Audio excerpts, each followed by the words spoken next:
Hi, Melanie, Aries here with a full moon in Aries, October 2021. I'm going to do some universal card draws from each one of these decks here. And before we do that, I will use my tuning fork to call upon any spirit guides, guardian angels, archangels of love and light, and our higher selves, to be here with us and to assist in pulling the correct universal card.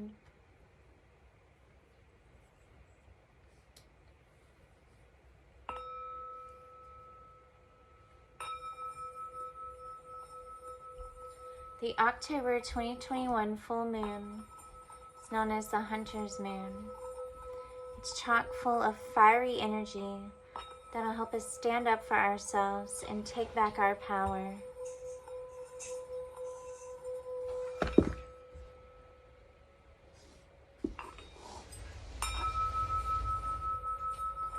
The spiritual meaning of the Hunter's Moon is about activating our inner warrior as we set forth into the darker half of the year.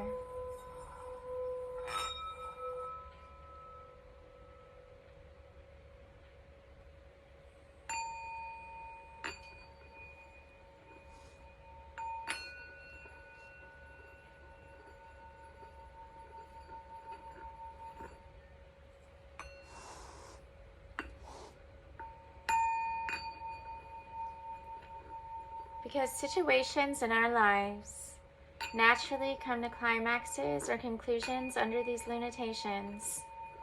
They're great for letting go of things and releasing any energy that's bogging you down.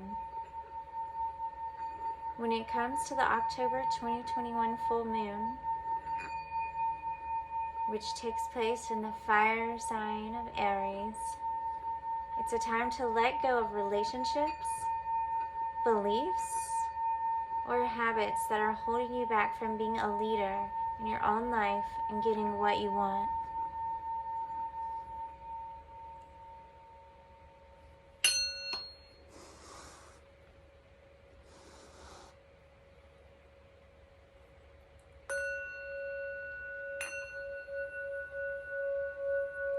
Aligning ourselves with the spiritual energy of the full moon is a great way to get grounded, embrace self-improvement, and feel more connected with the natural cycles of the planets.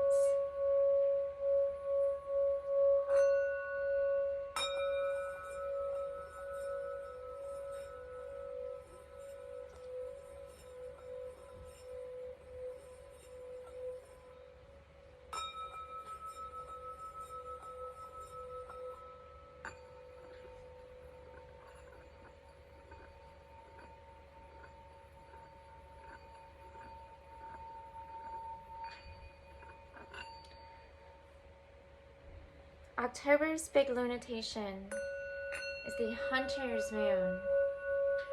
It's named for the fact that this traditionally marked a good time for hunting game in preparation for the winter season. The spiritual meaning of the October 2021 full moon symbolically aligns with the warrior vibe of the Hunter's Moon origin story.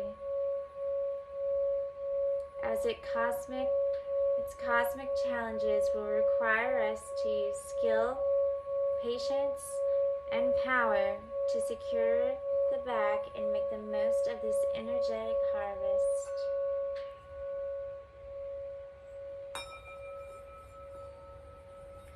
This full moon rises during the final days of Libra season, which will bring the themes we've been dealing with over the past month to either an epic climax or a powerful conclusion. This full moon in Aries is spicy and not for the faint of heart, as it is set to bring intense emotions to the surface.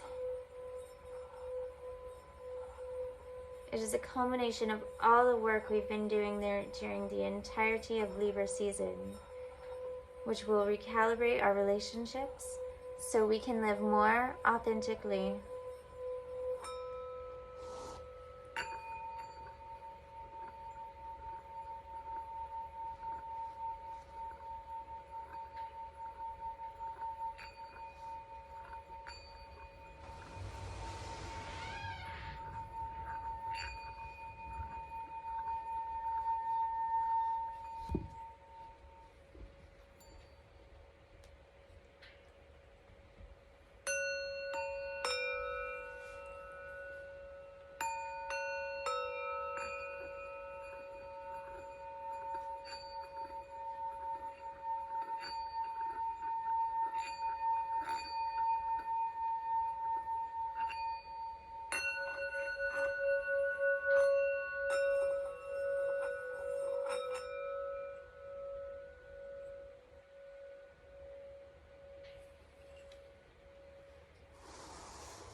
The first deck that I'm going to pull from will be the Angel card deck.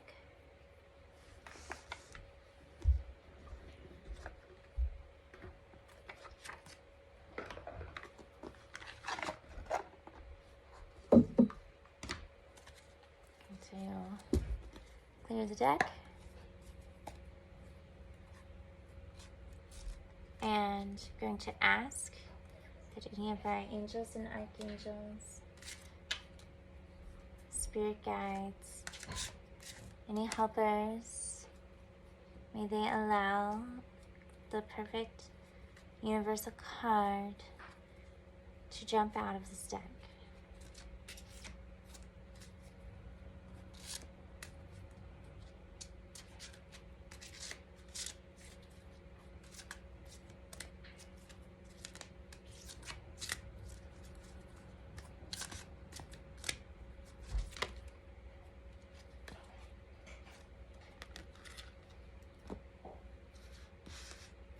Let's see if any of these seem to be right.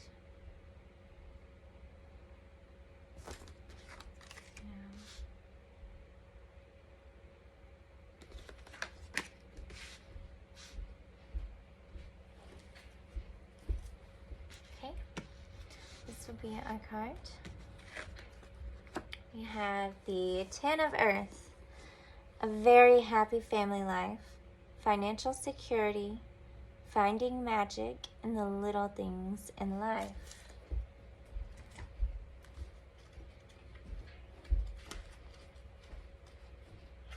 Let's read more about Ten of Earth.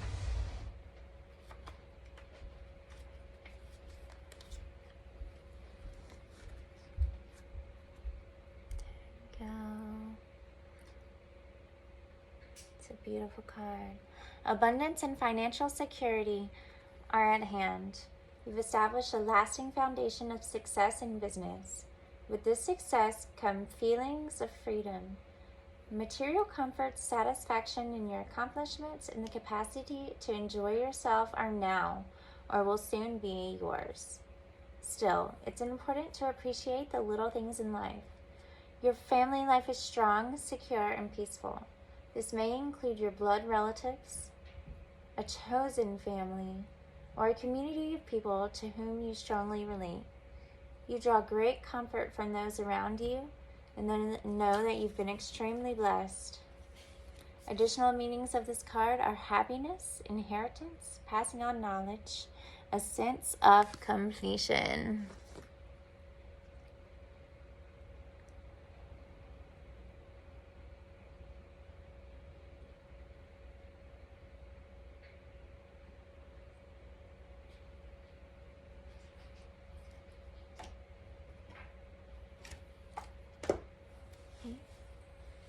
Next, I will pull from this Buddhist prayer deck.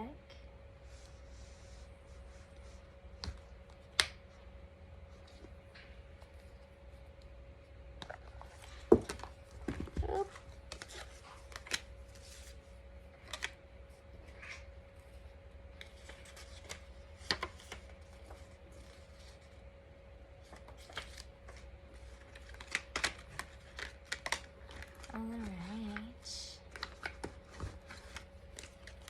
a nice card for us.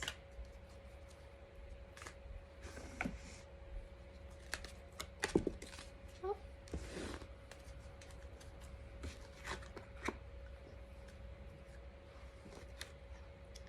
Let us go out in a spirit of compassion and take to others the benefits we have received. Let us teach the way which is glorious from beginning to end. Let us urge people to live lives of perfect holiness.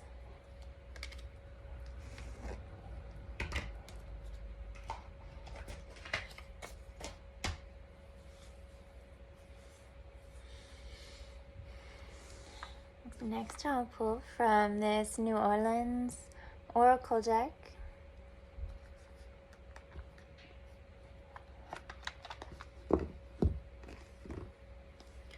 So this Hunter's Moon, full moon in October,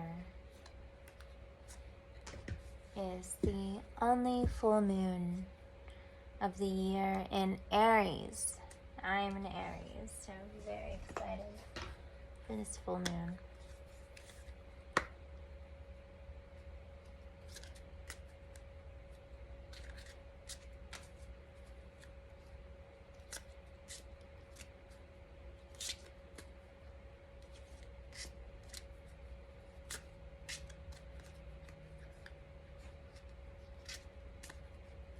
May spirit guides, guardian angels, archangels of love and light allow me and show me the correct card to use for our universal card.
Companionship. Alright.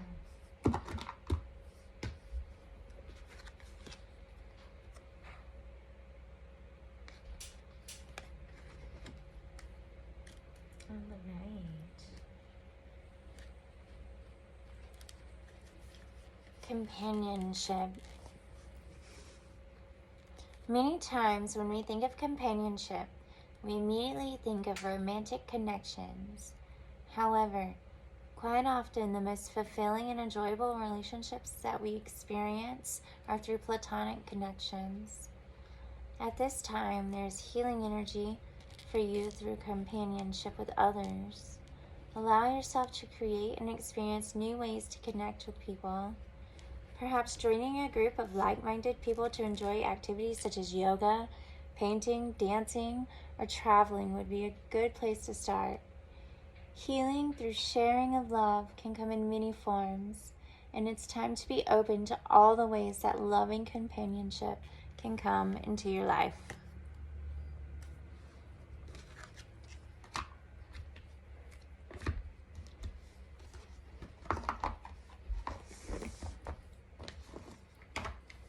Okay.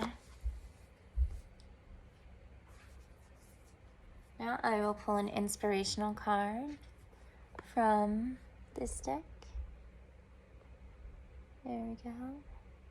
Present moment, wonderful moment.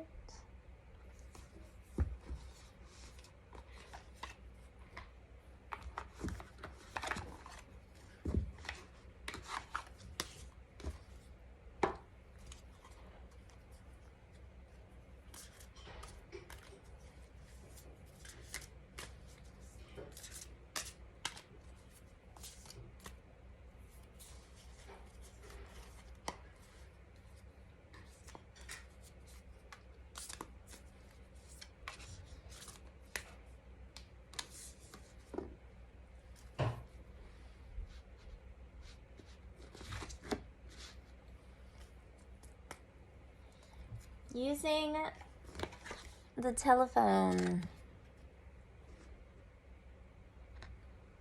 Words can travel thousands of miles. May my words create mutual understanding and love. May they be as beautiful as gems, as lovely as flowers.